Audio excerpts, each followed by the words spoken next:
তাহলে আপনার আবার স্কুলে যাওয়ার কি দরকার? আমি ওখানে নতুন জয়েন করেছি। কি বললেন? ওই স্কুলে জয়েন করেছেন? কোন পোস্টে? ও হো, ক্লার্ক হিসেবে জয়েন করেছেন। তাহলে ঠিক আছে। আমি ভাবলাম যে ওখানে আপনি আবার টিচারের চাকরি নিয়ে বসলেন কিনা। একটা কথা বলবো ম্যাডাম, এই দেশের পিছিয়ে থাকার সবচেয়ে বড় কারণ হলো এখানকার টিচাররা। ওরা ছাত্রছাত্রীদের এটা কখনো শেখায় না যে ঘুষ নেওয়াটা একটা অপরাধ। আপনার কি মনে হয় ম্যাডাম, এরা স্কুলে বাচ্চাদের পড়াতে আসেন? এরা সবাই স্কুলে আসেন শুধু নিজের মাইনে আর উপরি ঘুষের লোভে। সরকার যদি এদের মাইনে অর্ধেক করে দেয় তাহলে অনেক টিচারের টিকিও দেখতে পাবেন। এমনিতেও স্কুলে পড়ানোর ব্যাপারে এদের কারোর কোনো আগ্রহই নেই। কি ভাবছেন madam?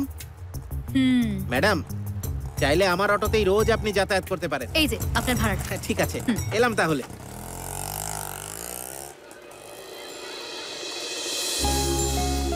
Good morning ma'am. Good morning. Good morning madam. নমস্কার ম্যাডাম।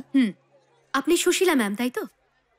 হ্যাঁ ম্যাডাম, আপনি চেনেন আমাকে? আপনার কথা আমি অনেক শুনেছি। আপনাকে বলা হয়েছিল যে ট্রান্সফার নিলে তবেই আপনার প্রমোশন হবে, কিন্তু আপনি রাজি হননি। 33 বছর ধরে এই স্কুলে পড়াচ্ছেন। আশীর্বাদ করুন। আরে এসবের কি দরকার, ভালো থেকো মা।